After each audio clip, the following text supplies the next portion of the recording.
In nomine Patris et Filii et Spiritus Sancti. Amen. Shalom. Alhem. Magandang umaga sa ating lahat sa mampanig ng buong mundo.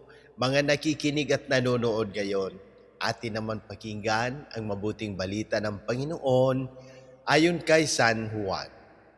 Glory to you, Lord Jesus Christ.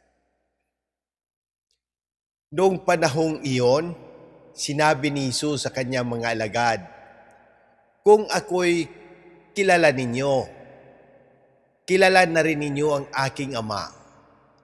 Mula ngayon, ay kilala na ninyo siya at inyong nakita." Sinabi sa kanya ni Felipe, "Panginoon, ipakita po ninyo sa amin ang Ama at masisiyahan na kami." Sumagot si Jesus, "Matagal na ninyo akong kasama, Felipe. Di hata't hindi mo pa ako nakikilala. Ang nakakita sa akin ay nakakita na sa Ama. Bakit mo sinasabing ipakita mo sa amin ang Ama? Hindi ka ba naniniwala ako'y suma sa Ama at ang Ama'y suma sa akin? Ang mga salitang sinasabi ko ay hindi ko sinasabi sa ganang aking sarili.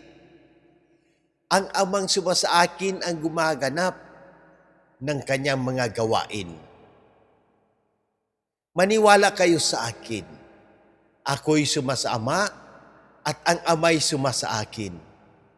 Kung ayaw ninyong maniwala sa sinasabi ko, maniwala kayo dahil sa gawang ito.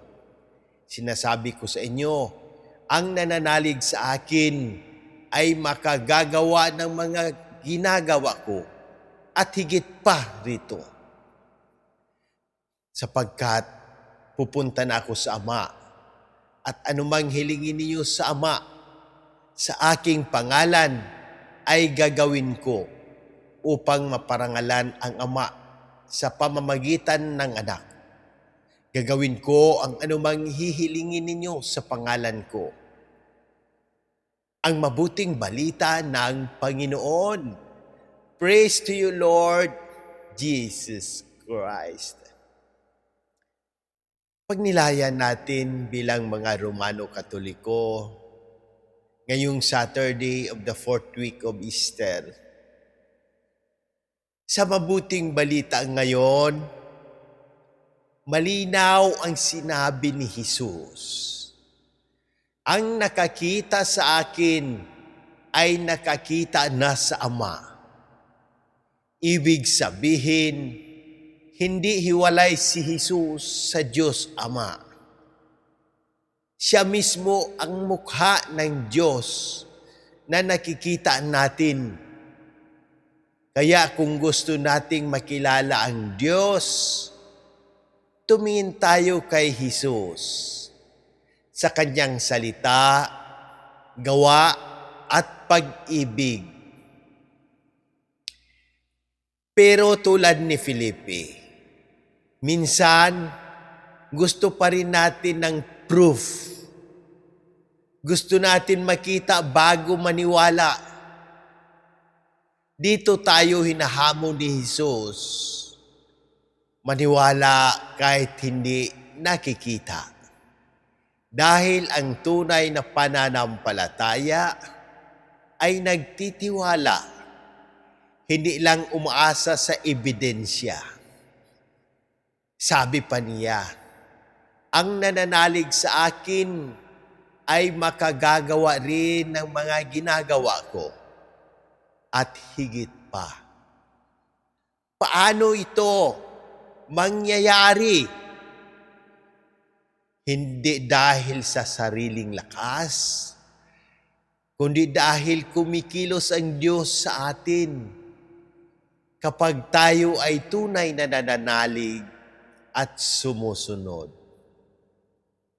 Ang mga halimbawa sa buhay, isang ina na walang sapat na pera para sa gamot ng anak, pero patuloy siyang nagdarasal at nagsusumikap. Biglang may tumulong, may nag-abot ng tulong. Hindi man himala na parang instant, pero doon gumagalaw ang Diyos sa pamamagitan ng ibang tao. Ganito rin sa unang pagbasa sa mga gawa. Kahit tinanggihan sina Pablo at Bernabe, hindi sila tumigil. Nagpatuloy sila sa misyon. Ano ang lesson? Kahit may pagsubok o pagtanggi, tuloy lang sa pananampalataya. Patutuo ng Church Fathers, si San Agustin ay nagsabi, believe so that you may understand. Ibig sabihin, hindi mo kailangan maintindihan lahat bago maniwala. Ang pananampalataya ang magbubukas ng tunay na pag-unawa. Si San Ignacio ng Antioquia ay nagpatutuo ng matibay na pananampalataya kahit sa harap ng kamatayan. Pinili niyang sumunod kay Kristo kaysa mundong takot.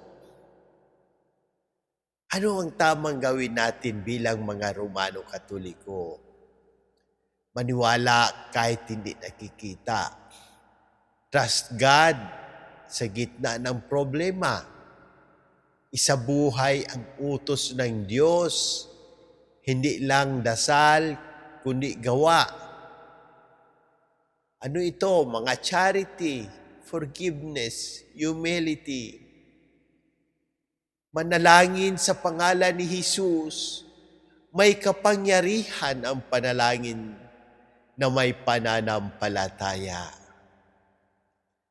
Maging instrumento ng Diyos, ikaw ang pwedeng gamitin para sagutin ang dasal ng iba.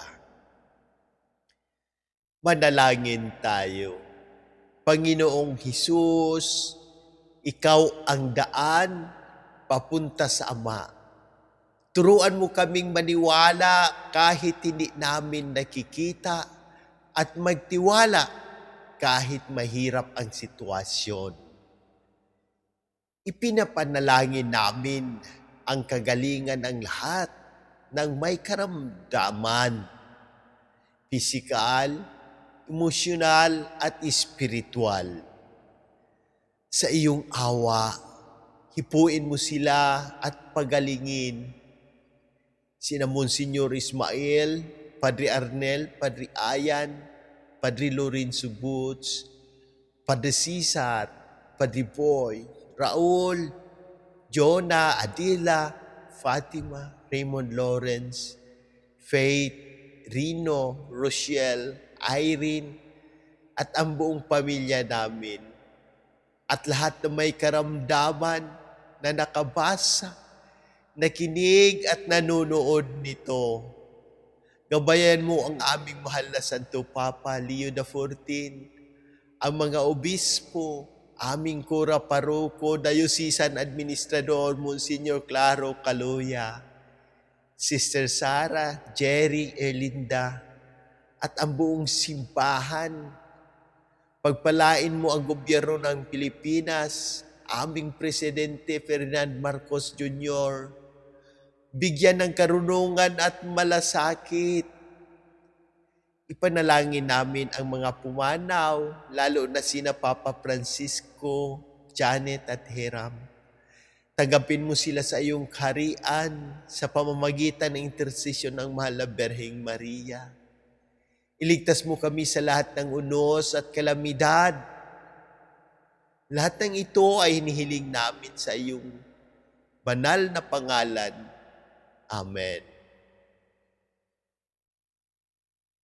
Kung gusto mong makita ang Diyos, tumingin ka kay Jesus.